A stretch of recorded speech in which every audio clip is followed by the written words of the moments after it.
we are back live on IBGR Network, International Business Growth Radio. Welcome, I'm Arthie Moore, your host for today, and you're listening in to Season 4, Episode 7, and I'm talking into ladies and gentlemen uniting, collaborating for each other's success, and the whole point of collaboration is to help us to realign injustices in this world. But before I do that, I just want to say to you, IBGR is not just our call sign as a radio station. We are more than a radio station. We're a network. And as your host, I would love to invite you and encourage you to go on to www.ibgr.network and join us there. I think exploring our platform and becoming a part of our community is important because if we are going to do this, if we're going to realign injustices around this world as entrepreneurs, we need to know how to do this with collaborators. So when we look at the nuances of what we're talking into, we can see that joining a community of commerce gives us the foundations that we need to grow together. So when you go on to our www.ibgr.network website, you will see that there's an IBGR community, and becoming a part of the community, you've got access to mentoring groups. Now, everybody's looking for mentoring and coaching right now. So why not tap into this as a resource that's so valuable and invaluable to your growth? Because when you join the IBGR community, you're automatically added to the community of commerce.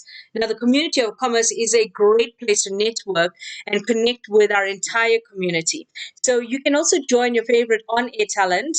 That's myself and Jan and everybody else that are incredible on-air talent here. And what you can do is also join other mentoring groups that gives you access to useful tools and mentoring conversations around your specific business challenges. So join one or more of these mentoring groups today and start engaging with other like-minded business growers and entrepreneurs. And with that, I just want to bring you back to what we're talking into. We're talking about, and you're now listening to me, in Season 4, Episode 7, talking as the visionary entrepreneur into the subject of Ladies and Gentlemen Unite. Now, the reason this is such a powerful topic for me, why I'm so engrossed in it and why I'm determined to showcase this a lot more, is that we do not have positive building conversations around men and women about gender, about imbalances. We shy away from it. When we talk about gender and inclusion, or even diversity and inclusion, and we talk about gender-based violence, people don't want to hear about it because they think that if they just hide away, it'll give them the ability to believe that the world is all fine and right in their eyes, in their own space. But outside of your space, the bigger picture, that is the important part we need to build in to be guided by and understand more clearly of what's going on. And so when we think about it from a business perspective, what are some of the things that owners want to know about the impact of men and women, gender inequality, looking at all of these imbalances? How does it affect the entrepreneur and business owner? And I think, well, simply this. And I wrote down a few points that I feel would resonate with business owners that I've come across over many years of being a diversity and inclusion specialist. A lot of people ask me, how can I impact business by bringing in more women into leadership roles? A lot of people cannot understand why. My question is, why not? Now, I'm not just saying go and bring women in and throw them into a position just for the sake of it. I'm saying uplift, empower, guide, and support women who are determined to grow, who show the leadership qualities that are worthy of being in that position.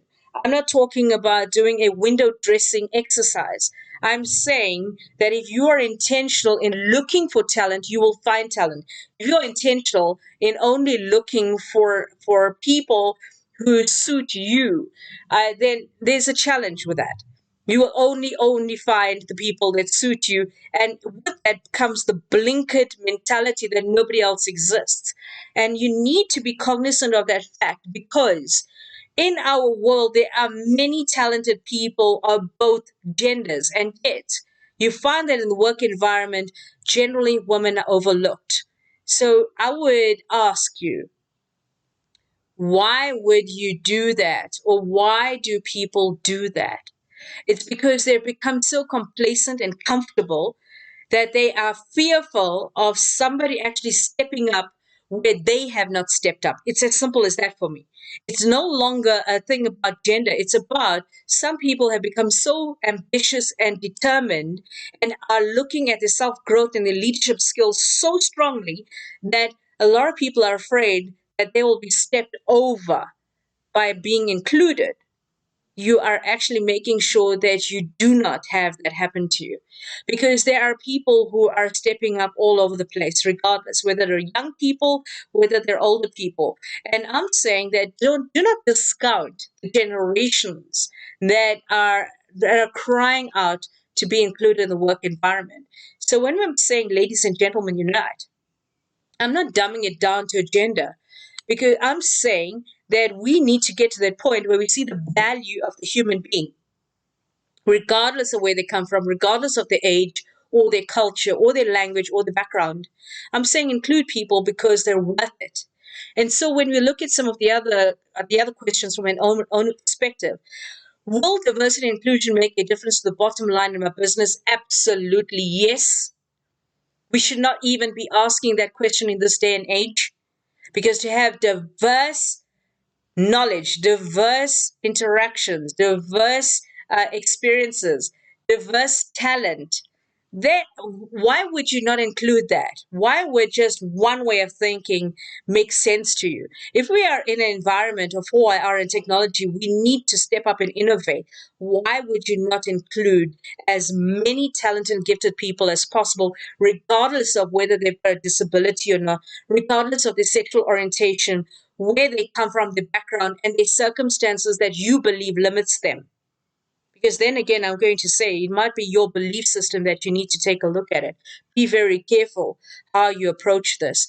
And so when we look at the other aspects, why should I consider equal pay and equal opportunity in my own company?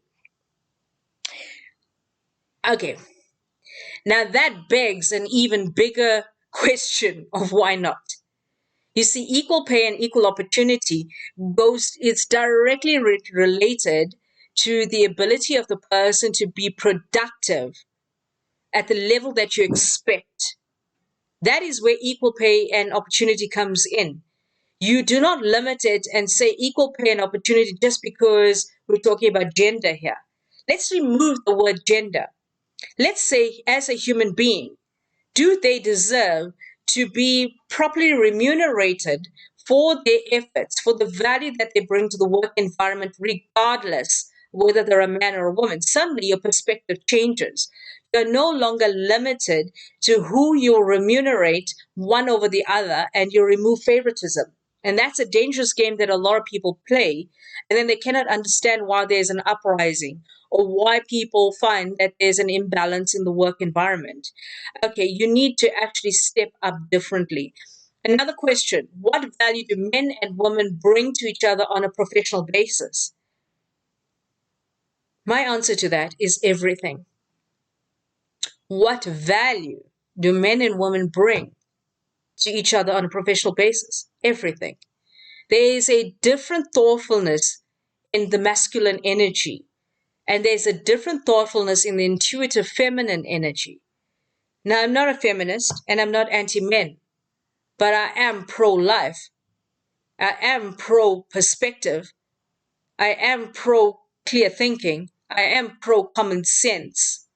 I am pro compassion and generosity of heart, and understanding that every single person deserves in every single way. And so when you think about it, the brilliance of these questions is that it forces you to engage in meaningful conversations, to begin those conversations as desperately needed to challenge mindsets. So I believe that in asking these questions, we are not limiting ourselves. We're opening ourselves up to possibility to hearing how other people feel. When you can listen with empathy and compassion to how somebody else feels, you then open yourself up to engaging and also sharing your experiences. And suddenly you become enlightened And with enlightenment comes a higher consciousness and an awareness. And with a higher consciousness and awareness, you then take on a different type of responsibility and become accountable on a very different level, because you realize that you can no longer be complacent and say, I did not know. I did not know is another scary place that people love to reside in, because it gives them a comfort blanket that actually lies to them. It's not an invisibility cloak. You see, this comfortable blanket that you put around yourself does not protect you from anything.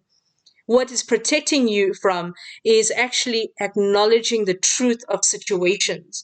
And so when you look at, I came across another saying that I thought was really profound and thought it makes sense to share it with you. It's by a lady called Margaret Sanger. She says, woman must not accept, she must challenge. She must not be awed by that which has been built up around her. She must reverence that woman in her which struggles for expression. Now, when you look at the injustices in this world, people are trying to show you that they are battling, that they're not coping, that they need help, that they need assistance. What is stopping you from actually giving and from serving and from being of service to people? Because I think that there's tremendous value that can be added from both genders without having to dumb down the self-worth of the individual based on past experiences. I know that history plays a role in controlling the belief systems of both men and women in what their original roles and responsibilities were. I think now is our chance to realign our thinking by encouraging an open minded approach, one that allows us to remove old thinking and plant the seeds of possibility once again. Only then will we have a fruitful future filled with an abundance mentality that serves all, not just one gender. And I think with that, we need to take a short 2 to 3 minute break, and I'm going to come back to you